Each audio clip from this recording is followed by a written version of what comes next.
Hello, my friends. My name is Mark. Thank you for subscribing to our channel.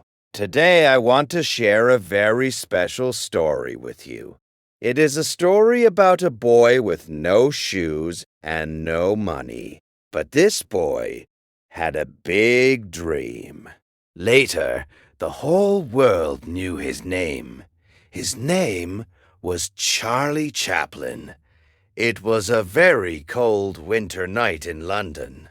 The year was 1895. A small child sat alone near a dark street corner. This child was Charlie. He was only 6 years old. The wind was strong. Charlie was very cold and very hungry. His coat was old. It had many holes. His boots were broken. Charlie watched the people in the street. Rich people walked past him in warm clothes. They did not see the small boy. Nobody stopped to ask if he was okay. Nobody gave him a piece of bread. Charlie's life was difficult from the very start. His father was a singer, but he drank too much. He left the family when Charlie was a baby. Charlie's mother was named Hannah. She was also a stage performer. She loved her sons, Charlie and Sidney, very much. Hannah tried her best to earn money. She sang songs in small, noisy theaters, but she was often tired and sad. One night, something bad happened. Hannah was on stage. She started to sing a beautiful song. Suddenly her voice cracked. She could not sing anymore. The audience started to shout. They threw things at her. Hannah began to cry. She had to leave the stage.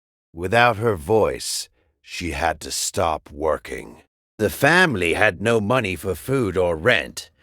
They became very poor very quickly. They moved to small, dirty rooms. Sometimes they had no house at all. They had to sleep outside in the rain. Charlie felt very ashamed of his old clothes. Other children at school laughed at him. They called him names.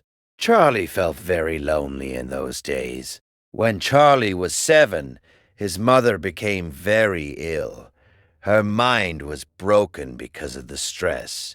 Doctors took her to a hospital for people with mental problems. Charlie and his brother Sidney were now alone. They had no parents to help them. The government sent the boys to a workhouse. A workhouse was a terrible place for poor people. The children there had to work from morning until night. They cleaned big floors with cold water. They washed heavy clothes. The food was very bad. Usually they only had thin soup and hard bread. The beds were small and cold. Charlie hated every minute in that place, but he found a secret power inside himself. He realized he could make other children smile. When the boys were sad or crying, Charlie did something funny. He made strange faces. He walked like a clumsy duck. He told little jokes. For a few minutes, the boys stopped crying. They laughed loudly. They forgot about the cold rooms and the hard work. Charlie felt happy when he saw their smiles. He felt important for the first time. Years passed slowly. It was now 1903. Charlie was 14 years old. He was a teenager now. He went to a small theater in London. The manager needed young actors for a new play. Charlie was very nervous. His legs were shaking, but he knew he needed this job to survive. The manager looked at the thin boy. He asked if Charlie could act. Charlie did not say anything. He just started to move. He acted like an old man with a cane. Then he acted like a man who had too much beer. He tripped over his own feet and fell down. The manager started to laugh. He liked the boy's energy. He told Charlie to come back the next day. This was the start of Charlie's real career. He joined a group of funny actors. They traveled all over England together. Charlie learned many things during these trips. He watched the audience closely. He learned how to use his face to tell a story. He learned how to move his body like a dancer. Charlie understood a very important secret. You do not need words to make people laugh. The body can speak better than the mouth. People in every city loved him. He was small, but he was a star on the stage. Life was still not easy. The actors traveled in old, slow trains. They stayed in the cheapest hotels. Sometimes they performed many shows in one day. Charlie was often exhausted, but he never said a bad word. He knew this was his chance to leave the poor streets of London. He worked harder than everyone else. He practiced his movements every night. In 1910, Charlie's life changed forever. It was a gray morning at the docks. Charlie stood on a very large ship. The ship was going across the ocean to America. Charlie felt a little bit scared. He was leaving his home, but he also felt excited. An American theater company invited him to perform in New York. This was a huge opportunity. America was a huge country. People called it the land of dreams. They said anyone could become rich there. Charlie arrived in New York and was surprised.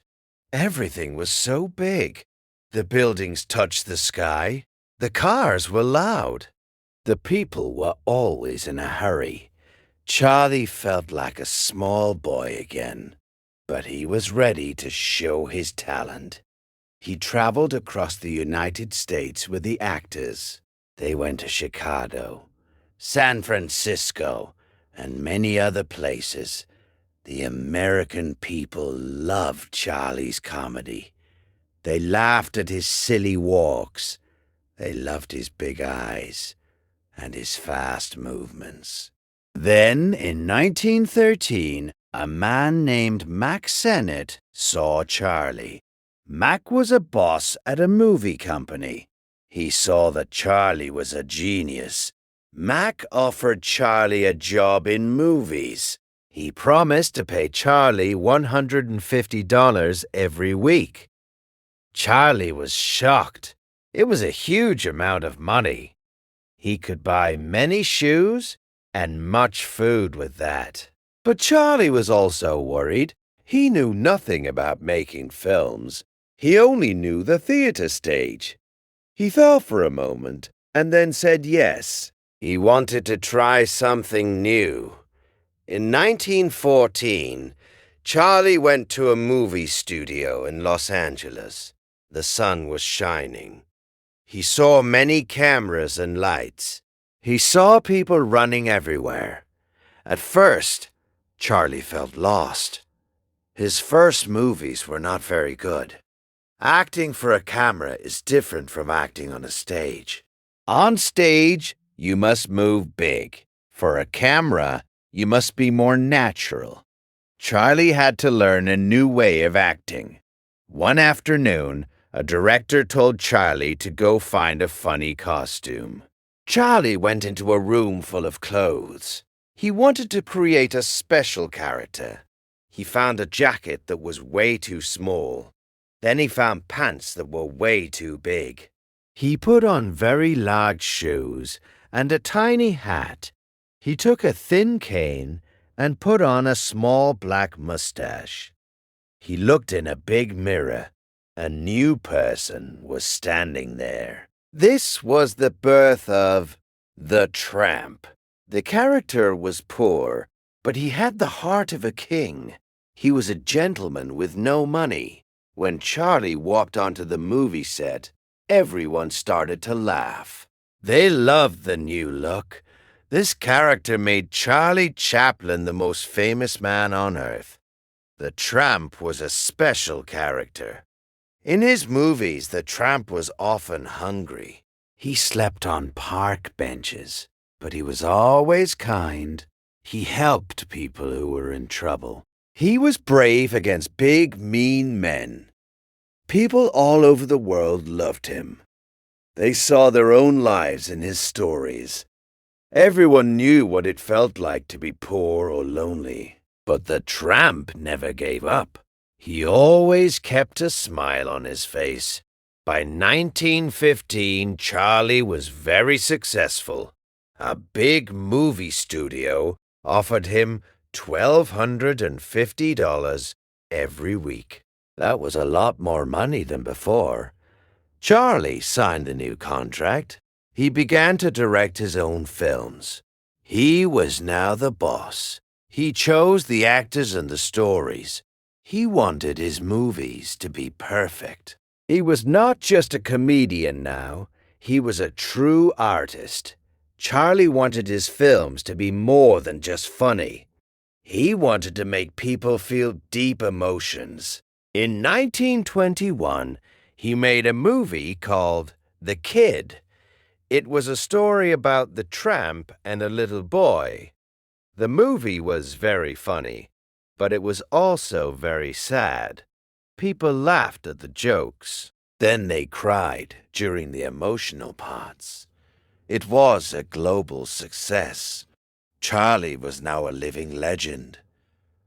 In 1919, Charlie did something very brave. He and 3 other famous actors started their own studio. They called it United Artists.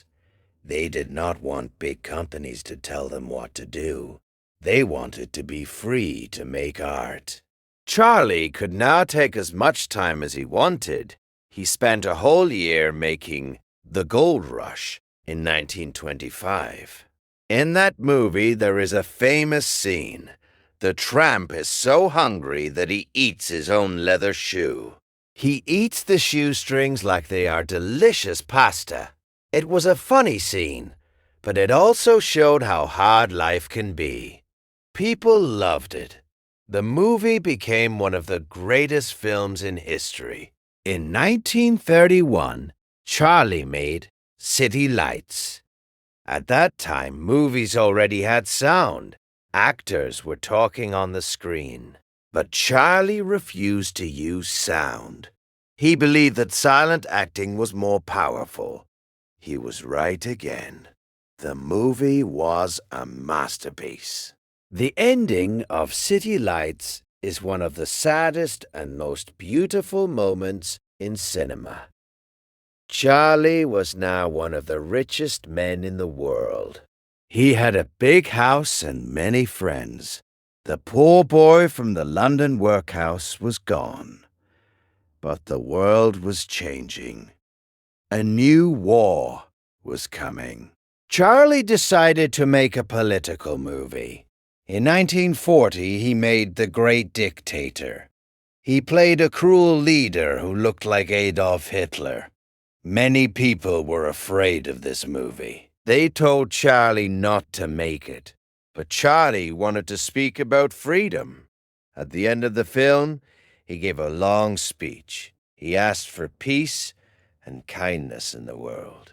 The movie was a hit, but it also brought many problems. Some people in the American government did not like Charlie's ideas. They thought he was dangerous. The newspapers started to write bad things about him. They called him a traitor. In 1952, Charlie went to Europe for a vacation. While he was on the ship, the U.S. government told him he could not come back.